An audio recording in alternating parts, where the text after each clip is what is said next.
여러분이 만약 지금 60세 이후라면 오늘 이 영상이 여러분의 인생을 완전히 바꿔놓을 수도 있습니다. 아니면 여러분의 부모님이 60세 이후시라면 더욱 중요한 정보가 될 것입니다. 왜냐하면 제가 오늘 말씀드릴 7가지 중에서 단 한 가지라도 잘못하고 계신다면 건강한 노후는 물론이고 행복한 말년까지도 위험해질 수 있기 때문입니다. 실제로 대한민국 60세 이상 노인 10명 중 8명이 오늘 제가 말씀드릴 실수를 하고 있다는 충격적인 통계가 있습니다. 더욱 놀라운 건 이 실수들이 모두 우리가 그동안 건강에 좋다고 믿어왔던 상식들이라는 점입니다. 예를 들어 60세 이후에도 매일 운동하고 건강검진 받고 약 챙겨 먹고 식단 관리하는 것 모두 좋은 일이라고 생각하시죠? 하지만 일본의 고령의학 전문의이자 30년간 1만 명 이상의 노인 환자를 진료한 의사의 연구에 따르면 이런 상식들이 오히려 60세 이후에는 독이 될 수 있다고 합니다. 심지어 이 의사는 자신의 병원에서 20년간 부검한 수백 명의 결과를 토대로 충격적인 사실을 발표했는데요. 85세 이상으로 사망한 거의 모든 사람의 몸에서 암이 발견됐지만 대부분이 암 때문에 죽은 것이 아니었다는 것입니다. 이게 무슨 의미일까요? 우리가 그동안 믿어온 건강 상식이 완전히 잘못됐다는 의미입니다. 제 지인 중에 올해 68세이신 김 선생님이 계신데요. 이분은 평생 건강관리에 정말 철저하셨습니다. 매일 새벽 5시에 일어나서 1시간씩 조깅하고 건강검진도 6개월마다 한 번씩 받고 병원에서 처방해준 약도 하나도 빠뜨리지 않고 드셨습니다. 그런데 작년부터 갑자기 건강이 급격히 나빠지기 시작했습니다. 무릎도 아프고 소화도 안 되고 잠도 제대로 못 자고 우울감도 심해졌죠. 병원에 가니 의사는 나이가 들어서 그렇다고 더 많은 약을 처방해 줬습니다. 하지만 약을 더 먹을수록 컨디션은 더 나빠졌습니다. 그러던 중 김 선생님이 오늘 제가 말씀드릴 내용을 알게 되었고 완전히 다른 방식으로 생활하기 시작했습니다. 그 결과 6개월 만에 20년 전 모습으로 돌아갔습니다. 지금은 매일 웃으며 인생에서 가장 행복한 시간을 보내고 계십니다. 도대체 김 선생님에게 무슨 일이 일어난 걸까요? 바로 60세 이후에는 완전히 다른 생활 방식이 필요하다는 것을 깨달으신 겁니다. 오늘 제가 말씀드릴 7가지를 모르고 계시다면 아무리 열심히 건강관리를 해도 오히려 건강을 해칠 수 있습니다. 반대로 이 7가지만 제대로 알고 계신다면 100세까지 건강하고 행복하게 사실 수 있습니다. 특히 7번째 내용은 정말 충격적인데요. 대부분의 사람들이 평생 해온 습관을 60세 이후에도 그대로 유지하다가 건강을 완전히 망치는 경우가 너무 많습니다. 여러분도 혹시 매일 아침 공복에 물 한 잔 마시고 계시나요? 60세 이후에는 이것도 위험할 수 있습니다. 또 건강을 위해 현미밥 드시고 계시나요? 이것도 60세 이후에는 오히려 독이 될 수 있습니다. 놀라우시죠?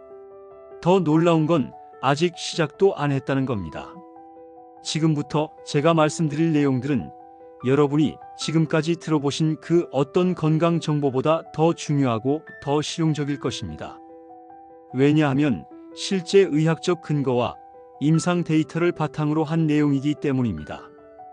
60세 이후의 몸은 젊었을 때와 완전히 다릅니다.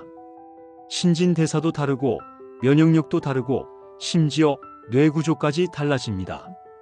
그런데 여전히 20대, 30대 때의 건강상식을 그대로 적용하고 있으니 문제가 생기는 것이죠.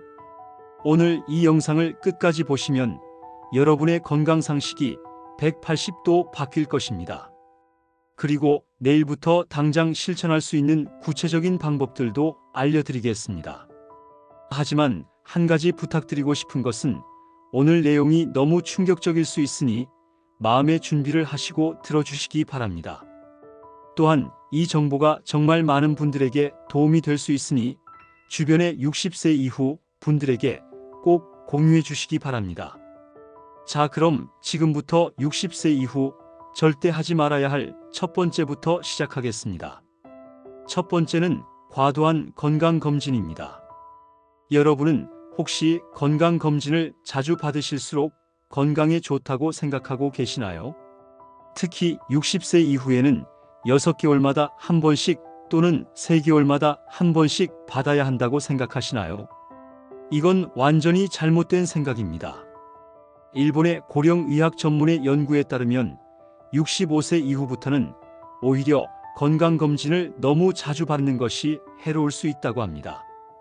왜냐하면 나이가 들수록 몸의 정상 수치 범위가 달라지기 때문입니다. 예를 들어 혈압의 경우 젊었을 때는 12,082 정상이라고 하지만 70세 이후에는 14,090까지도 정상 범위라고 봅니다. 콜레스테롤도 마찬가지입니다. 젊었을 때는 200 이하가 좋다고 하지만 65세 이후에는 오히려 220 정도가 더 건강하다는 연구 결과가 있습니다. 실제로 80세 이상 노인 1000명을 10년간 추적 관찰한 연구에서 콜레스테롤 수치가 높은 그룹이 낮은 그룹보다 사망률이 더 낮았다는 놀라운 결과가 나왔습니다. 그런데 기존의 건강검진 기준을 적용하면 정상적인 수치도 비정상으로 판정되어 불필요한 치료를 받게 됩니다. 더 큰 문제는 건강검진에서 조금이라도 이상 수치가 나오면 스트레스를 받는다는 점입니다. 스트레스는 면역력을 떨어뜨리고 실제로 병을 만들어낼 수 있습니다. 실제 사례를 하나 말씀드리겠습니다. 제가 아는 72세 박 할머니는 매년 건강검진을 받으실 때마다 혈당 수치가 조금씩 높게 나왔습니다. 정상 수치보다 10-20 정도 높았는데 의사는 당뇨 전 단계라며 식단 조절과 운동을 강조했습니다. 박 할머니는 그 말을 듣고 심한 스트레스를 받으셨습니다. 좋아하시던 과일도 끊고 밥도 반만 드시고 매일 1시간씩 운동을 했습니다. 하지만 오히려 체중이 줄면서 근력이 떨어지고 면역력도 약해졌습니다. 그러던 중 감기에 걸려 폐렴으로 악화되어 3개월간 입원하게 되었습니다. 만약 박 할머니가 혈당 수치에 연연하지 않고 평소대로 생활하셨다면 이런 일은 일어나지 않았을 것입니다. 이런 일이 비일비재합니다. 그래서 전문의들은 70세 이후에는 건강검진을 2년에 한 번 정도만 받으라고 권합니다. 그리고 수치가 조금 높게 나와도 크게 걱정하지 말라고 합니다. 물론 갑자기 수치가 크게 변했거나 증상이 있다면 검사를 받아야 하지만 단순히 나이 때문에 조금씩 변하는 것은 자연스러운 현상입니다. 두 번째는 무리한 운동입니다. 운동이 건강에 좋다는 것은 누구나 아는 사실입니다. 하지만 60세 이후에는 운동 방법이 완전히 달라져야 합니다. 많은 분들이 젊었을 때처럼 격렬한 운동을 계속하려고 합니다. 매일 1시간씩 빠르게 걷기 주 3회 이상, 헬스장 가기, 등산하기, 수영하기 등등. 하지만 이런 운동들이 60세 이후에는 오히려 독이 될 수 있습니다. 왜냐하면 나이가 들수록 회복 능력이 떨어지기 때문입니다. 젊었을 때는 격렬한 운동을 해도 하루 이틀 쉬면 회복됩니다. 하지만 60세 이후에는 회복하는데 일주일 이상 걸릴 수 있습니다. 그 사이에 몸의 면역력이 떨어지고 부상 위험도 높아집니다. 실제로 65세 이상 응급실 내원 원인 중 운동 중 부상이 3위를 차지한다는 통계가 있습니다. 더 중요한 것은 과도한 운동이 활성산소를 증가시켜 오히려 노화를 촉진시킨다는 점입니다. 활성산소는 세포를 공격해서 노화와 질병을 일으키는 주범입니다. 적당한 운동은 활성산소를 줄여주지만 과도한 운동은 활성산소를 급격히 증가시킵니다. 그럼 60세 이후에는 어떻게 운동해야 할까요? 가장 좋은 운동은 가벼운 산책입니다. 하루 30분 천천히 걷기 이것만으로도 충분합니다. 속도는 옆 사람과 대화를 나눌 수 있을 정도로 천천히 걸으면 됩니다. 또 중요한 것은 매일 하려고 욕심내지 말라는 것입니다. 컨디션이 좋을 때만 하고 몸이 피곤하거나 아프면 과감히 쉬는 것이 좋습니다. 근력 운동도 마찬가지입니다. 무거운 기구를 드는 것보다는 자신의 체중을 이용한 가벼운 동작들이 훨씬 좋습니다.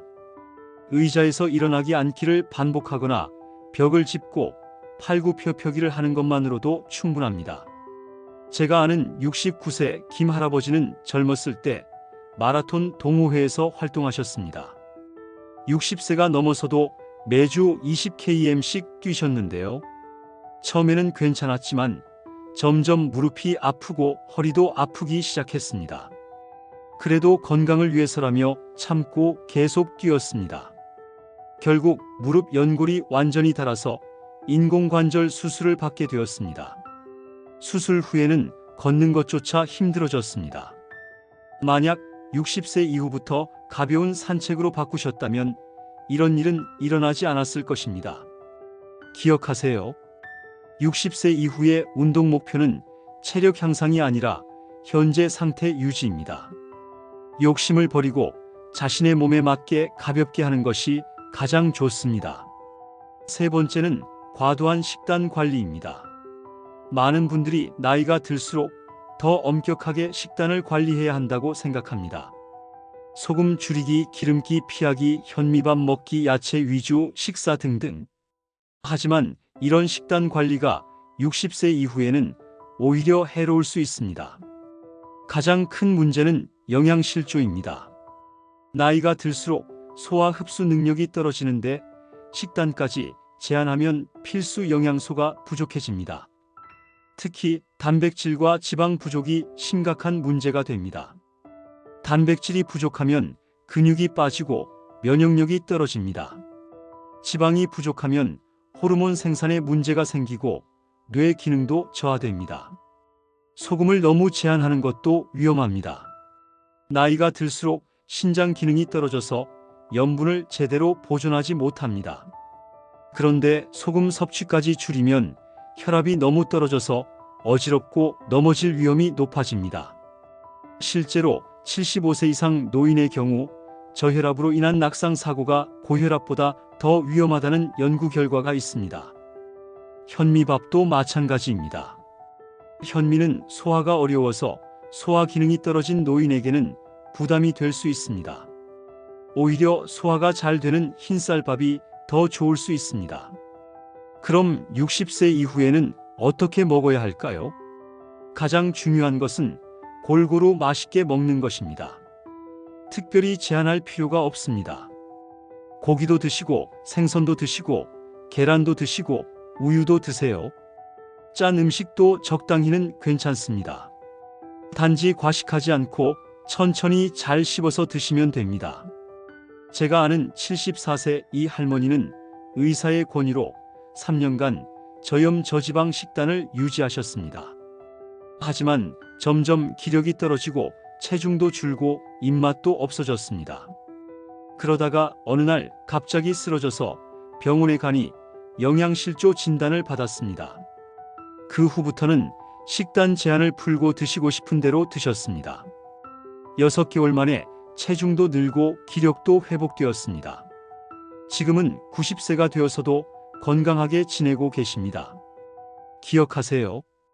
60세 이후에는 영양실조가 과영양보다 더 위험합니다. 억지로 참지 말고 드시고 싶은 것을 적당히 드시는 것이 가장 좋습니다. 네 번째는 과도한 약물 복용입니다. 나이가 들수록 여러 가지 약을 먹게 됩니다. 혈압약, 당뇨약, 콜레스테롤약, 소화제, 영양제 등등. 어떤 분들은 하루에 10개 이상의 약을 드시기도 합니다. 하지만 이렇게 많은 약을 먹는 것이 정말 필요할까요? 전문의들은 60세 이후에는 약을 줄이는 것이 더 좋다고 말합니다. 왜냐하면 나이가 들수록 약물 대사 능력이 떨어지기 때문입니다. 젊었을 때는 간과 신장이 약물을 빠르게 처리해서 배출합니다. 하지만 나이가 들면 이런 능력이 떨어져서 약물이 몸에 오래 머물게 됩니다. 그 결과 부작용이 나타날 확률이 높아집니다. 또한 여러 약을 함께 먹으면 약물 상호작용이 일어날 수 있습니다. 각각의 약은 안전해도 함께 먹으면 예상치 못한 부작용이 생길 수 있는 것이죠. 실제로 65세 이상 응급실 내원 원인 중 약물 부작용이 4위를 차지합니다. 더 심각한 것은 약물로 인한 어지럼증과 졸음으로 낙상 사고가 증가한다는 점입니다. 그럼 어떻게 해야 할까요? 먼저 정말 필요한 약인지 의사와 상담해 보세요. 혈압약의 경우 혈압이 15,090 이하라면 굳이 먹을 필요가 없을 수도 있습니다. 당뇨약도 혈당이 심하게 높지 않다면 식이요법만으로도 충분할 수 있습니다. 콜레스테롤 약은 더욱 신중해야 합니다. 앞서 말씀드린 대로 오히려 콜레스테롤 수치가 약간 높은 것이 장수에 도움이 될 수 있기 때문입니다. 영양제도 마찬가지입니다. 음식을 골고루 드신다면 별도의 영양제는 필요 없습니다. 오히려 과다 복용으로 인한 부작용이 더 걱정됩니다. 제가 아는 71세 박 할아버지는 8가지 약을 드시고 계셨습니다. 그런데 자꾸 어지럽고 넘어질 뻔한 적이 여러 번 있었습니다. 의사와 상담 후 약을 3가지로 줄였더니 어지럼증이 사라지고 컨디션이 훨씬 좋아졌습니다. 기억하세요. 약은 독이 될 수도 있습니다. 정말 필요한 최소한의 약만 드시는 것이 좋습니다. 5번째는 사회활동 중단입니다. 많은 분들이 은퇴 후에는 집에서 조용히 지내는 것이 좋다고 생각합니다. 사람들과 만나는 것도 줄이고 새로운 활동도 시작하지 않습니다. 하지만 이것이야말로 60세 이후 가장 위험한 행동 중 하나입니다. 인간은 사회적 동물입니다. 다른 사람들과의 관계가 끊어지면 정신 건강은 물론 신체 건강까지 급격히 나빠집니다. 실제로 사회적 고립이 건강에 미치는 악영향은 흡연이나 비만보다 더 크다는 연구 결과가 있습니다. 하루 담배 15개비를 피우는 것과 같은 수준의 해로움이라고 합니다. 외로움은 스트레스 호르몬인 코르티솔을 증가시킵니다.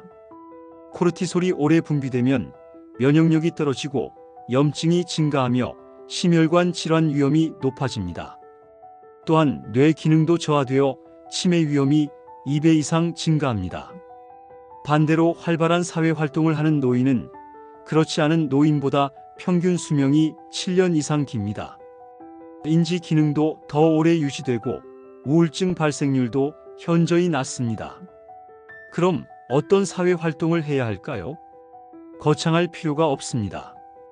가까운 이웃과 인사하기, 동네 상점에서 직원과 대화하기, 공원에서 산책하며 다른 사람들과 눈인사하기. 이런 작은 것부터 시작하면 됩니다. 조금 더 적극적으로는 취미 모임에 참여하거나 자원봉사 활동을 할 수도 있습니다. 중요한 것은 정기적으로 다른 사람들과 만나는 시간을 갖는 것입니다. 제가 아는 67세 최할머니는 남편이 돌아가신 후 3년간 집에서만 지내셨습니다. 점점 말수도 줄고 기억력도 나빠졌습니다. 그러다가 딸의 권유로 동네 노인정에 나가기 시작했습니다. 처음에는 어색했지만 점차 친구들이 생겼고 함께 운동도 하고 여행도 다니게 되었습니다. 지금은 누구보다 활기차게 지내고 계십니다. 기억하세요. 나이가 들수록 사회적 관계가 더 중요해집니다. 집에만 계시지 말고 적극적으로 사람들과 어울리세요. 6번째는 새로운 도전 포기입니다. 많은 분들이 나이가 들면 새로운 것을 배우거나 시작하는 것을 포기합니다. 이미 늦었다고 생각하거나 머리가 굳어서 안 될 거라고 생각합니다. 하지만 이런 생각이야말로 노화를 촉진시키는 가장 큰 원인 중 하나입니다. 우리의 뇌는 생각보다 훨씬 유연합니다. 90세가 되어도 새로운 것을 학습할 수 있고 새로운 신경 연결을 만들 수 있습니다. 이를 뇌의 가소성이라고 부릅니다. 새로운 도전을 할 때 뇌는 활발하게 작동합니다. 새로운 정보를 처리하고 저장하며 기존 지식과 연결하는 과정에서 뇌 전체가 활성화됩니다. 이런 자극은 뇌 건강을 유지하는 데 매우 중요합니다. 반대로 항상 똑같은 일상을 반복하면 뇌는 점점 게을러집니다. 사용하지 않는 뇌 영역은 퇴화하기 시작합니다. 실제로 새로운 학습을 계속하는 노인과 그렇지 않은 노인의 뇌를 MRI로 촬영해 보면 명확한 차이가 나타납니다. 새로운 학습을 하는 노인의 뇌는 더 활발하고 뇌 용적도 더 크게 유지됩니다. 그럼 어떤 새로운 도전을 하면 좋을까요? 악기 배우기가 가장 좋습니다. 피아노나 기타 같은 악기는 양손을 모두 사용하면서 동시에 여러 가지 정보를 처리해야 하기 때문입니다. 외국어 배우기도 훌륭한 선택입니다. 그럼 지금부터는 이 7가지를 구체적으로 어떻게 실천해야 하는지 자세히 알려드리겠습니다. 첫 번째, 건강검진에 대해서 구체적인 실천 방법을 말씀드리겠습니다. 앞으로는 건강검진을 2년에 한 번 정도만 받으시면 됩니다. 매년 받을 필요도 없고 6개월마다 받을 필요는 더욱 없습니다. 그리고 검진 결과에 너무 연연하지 마세요. 혈압이 14,090 정도까지는 정상 범위로 보시면 됩니다. 콜레스테롤은 220까지도 괜찮습니다. 혈당은 120 정도까지는 크게 걱정하지 마세요. 수치가 조금 높게 나와도 증상이 없다면 스트레스 받지 마시고 평소대로 생활하세요. 대신 몸의 신호에 더 귀 기울이세요. 갑자기 숨이 차거나 가슴이 아프거나 어지럽다면 즉시 병원에 가야 합니다. 하지만 단순히 수치가 높다는 이유만으로는 걱정하지 마세요. 특히 가족들이 검진 결과 때문에 스트레스 주지 않도록 미리 이야기해 두시는 것이 좋습니다. 수치보다는 전반적인 컨디션과 일상생활 능력이 더 중요하다는 것을 알려주세요. 두 번째, 운동에 대해서는 이렇게 실천하세요. 앞으로는 매일 30분씩 가벼운 산책만 하시면 됩니다. 속도는 옆 사람과 편하게 대화할 수 있을 정도로 천천히 걸으세요. 숨이 차거나 땀이 많이 날 정도로 빠르게 걸을 필요 없습니다. 그리고 컨디션이 안 좋으면 과감히 쉬세요. 몸이 피곤하거나 아프면 억지로 나가지 마세요. 날씨가 너무 춥거나 더우면 실내에서 간단한 스트레칭만 하셔도 됩니다. 근력 운동은 일주일에 2-3회 정도만 하세요. 무거운 기구 들 필요 없습니다. 의자에서 일어나기 앉기를 10-15회 반복하거나 벽을 짚고 팔굽혀펴기를 10회 정도 하면 충분합니다. 계단 오르내리기도 좋은 근력 운동입니다. 다만 무릎이 아프면 즉시 중단하세요. 절대 참고 하지 마세요. 관절에 무리가 가면 회복하는데 시간이 오래 걸립니다. 운동 후 몸이 아프거나 컨디션이 나빠지면 강도를 줄이거나 횟수를 줄이세요. 운동은 기분 좋게 할 수 있을 정도로만 하는 것이 가장 좋습니다. 세 번째, 식사에 대해서는 이렇게 하세요. 이제부터는 특별히 제한할 음식이 없습니다. 고기, 생선, 계란, 우유 등 단백질이 풍부한 음식을 충분히 드세요.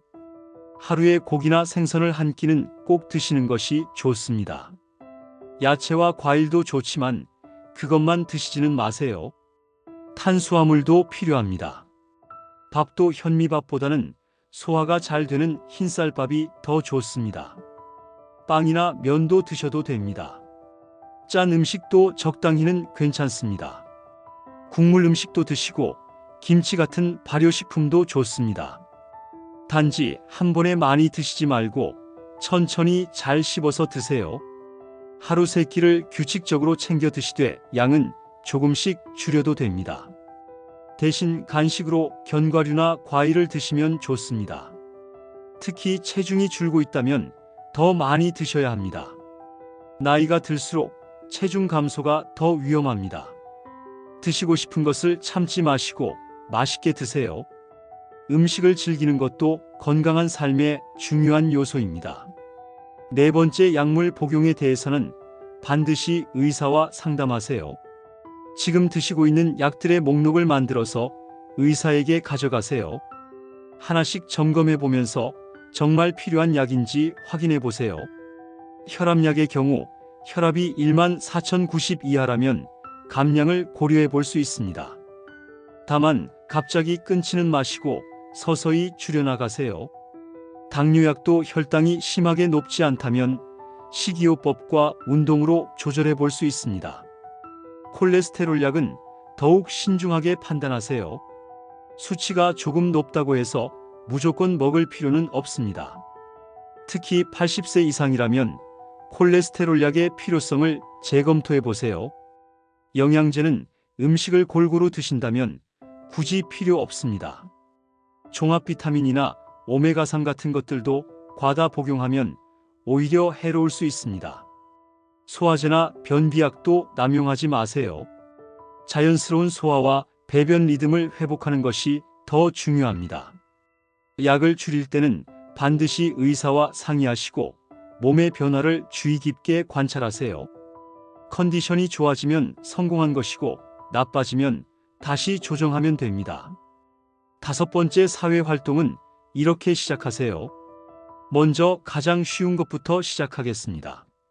집 근처를 산책할 때 만나는 이웃들과 인사를 나누세요. 동네 마트나 약국에 가서 직원들과 간단한 대화를 나누어 보세요. 오늘 날씨 좋네요 같은 간단한 말부터 시작하면 됩니다. 공원에서 산책하며 다른 사람들과 눈인사를 하세요. 벤치에 앉아서 주변 사람들을 관찰하는 것만으로도 사회적 자극이 됩니다. 조금 더 적극적으로는 동네 노인정이나 복지관의 프로그램에 참여해 보세요. 처음에는 어색할 수 있지만 몇 번 나가다 보면 익숙해집니다. 같은 시간에 나가는 사람들과 자연스럽게 친해질 수 있습니다. 취미 모임에 참여하는 것도 좋습니다. 등산 모임, 사진 동호회, 독서 모임 등 관심 있는 분야의 모임을 찾아보세요. 종교 활동도 좋은 방법입니다. 교회, 절, 성당 등에서 다른 사람들과 정기적으로 만날 수 있습니다. 자원봉사 활동도 추천합니다. 도서관에서 책 정리를 돕거나 복지관에서 간단한 일을 도우며 보람을 느낄 수 있습니다. 중요한 것은 정기적으로 사람들을 만나는 것입니다. 일주일에 2-3번은 다른 사람들과 대화할 기회를 만드세요. 전화 통화도 좋습니다. 멀리 사는 친구나 가족들과 정기적으로 안부를 묻는 전화를 하세요. 6번째 새로운 도전은 이렇게 하세요. 먼저 하고 싶었던 일들의 목록을 만들어 보세요. 악기 배우기, 그림 그리기, 글쓰기, 요리, 외국어, 컴퓨터 등등. 그 중에서 가장 관심 있고 쉬워 보이는 것 하나를 선택하세요. 완벽하게 하려고 부담 갖지 말고 취미로 즐긴다는 마음으로 시작하세요. 동네 문화센터나 평생교육원에서 관련 강좌를 찾아보세요. 요즘은 노인 대상 프로그램이 많이 있습니다. 수강료도 저렴하고 같은 또래의 사람들과 함께 배울 수 있어서 좋습니다. 혼자 하기 어렵다면 친구나 가족과 함께 시작하는 것도 좋습니다. 온라인 강의도 활용해 보세요. 유튜브에는 무료로 볼 수 있는 좋은 강의들이 많이 있습니다. 중요한 것은 꾸준히 하는 것입니다. 하루에 30분씩이라도 매일 조금씩 해보세요. 실력이 늘지 않아도 괜찮습니다. 뇌를 자극하는 것 자체가 목적이니까요. 새로운 것을 배우는 과정에서 느끼는 즐거움과 성취감이 더 중요합니다. 7번째, 과거에 얽매이지 않으려면 이렇게 하세요. 매일 아침 일어나면 감사한 일 3가지를 생각해 보세요. 건강하게 잠에서 깨어난 것, 따뜻한 집에서 잘 수 있는 것, 사랑하는 가족이 있는 것. 아무리 작은 일이라도 좋습니다. 맛있는 식사를 할 수 있는 것, 따뜻한 햇볕을 느낄 수 있는 것, 좋아하는 TV 프로그램을 볼 수 있는 것. 이런 일상의 소소한 행복에 집중하세요. 과거의 후회나 미래의 걱정이 떠오르면 의식적으로 현재로 돌아오세요. 지금 내가 무엇을 보고, 무엇을 듣고, 무엇을 느끼고 있는지 집중하세요. 숨을 깊게 들이쉬고 내쉬면서 현재 순간에 집중해 보세요. 명상이나 요가 같은 마음챙김 활동도 도움이 됩니다. 하루에 10분이라도 조용히 앉아서 호흡에 집중해 보세요. 마음이 복잡할 때는 산책을 하면서 주변 풍경에 집중하세요. 나무에 잎사귀, 하늘에 구름 지나가는 사람들을 관찰하세요. 현재에 집중하면 과거의 걱정이나 미래의 불안이 사라집니다. 가족들과의 갈등이 있다면 먼저 용서하세요. 상대방이 바뀌기를 기대하지 말고 내가 먼저 마음을 열어보세요. 과거의 상처를 계속 곱씹지 말고 지금 할 수 있는 좋은 일에 집중하세요. 그러면 관계도 좋아지고 마음도 편해집니다. 일기를 쓰는 것도 좋은 방법입니다. 하루 있었던 좋은 일들을 적어보세요. 감사한 일, 기분 좋았던 순간, 작은 성취들을 기록하세요. 그러면 자연스럽게 긍정적인 것들에 집중하게 됩니다. 이제 가장 중요한 마지막 이야기를 하겠습니다. 사실 오늘 제가 말씀드린 7가지보다 더 중요한 것이 하나 있습니다. 바로 마음가짐입니다. 60세 이후의 삶을 어떻게 바라보느냐가 모든 것을 결정합니다. 많은 분들이 나이 들면서 부정적으로 생각합니다. 이제 다 늙었다, 앞으로 할 수 있는 게 없다, 병들고 죽을 일만 남았다. 하지만 이런 생각이야말로 여러분을 늙게 만드는 가장 큰 원인입니다. 실제로 예일대학교에서 수행한 23년간의 장기 추적 연구가 있습니다. 노화에 대한 긍정적인 태도를 가진 사람이 그렇지 않은 사람보다 평균 7.5년을 더 오래 산다는 결과가 나왔습니다. 또한 인지 기능도 더 오래 유지되고 심혈관 질환 발생률도 44% 낮았습니다. 치매 위험도 50% 낮았습니다. 반대로 나이 듦을 부정적으로 바라보는 사람은 실제로 더 빨리 늙고 더 많이 아프게 됩니다. 스트레스 호르몬이 증가하고 면역력이 떨어지고 염증 수치가 올라갑니다. 이를 자기실현적 예언이라고 부릅니다. 내가 늙었다고 생각하면 정말로 늙게 되고 내가 건강하다고 생각하면 정말로 건강해지는 것입니다. 그럼 어떻게 해야 긍정적인 마음가짐을 가질 수 있을까요? 첫째, 나이를 숫자로만 보지 마세요. 60세든 70세든 80세든 그냥 숫자일 뿐입니다. 중요한 것은 지금 내가 어떤 상태인지입니다. 몸이 건강하고 마음이 즐겁다면 나이는 중요하지 않습니다. 실제로 같은 70세라도 어떤 분은 50세처럼 젊어 보이고 어떤 분은 80세처럼 늙어 보입니다. 생물학적 나이와 실제 나이는 다를 수 있습니다. 둘째, 새로운 가능성에 열려 있으세요. 아직도 배울 것이 많고 경험할 것이 많고 즐길 것이 많습니다. 나이가 들었다고 포기하지 말고 계속 꿈을 꾸세요.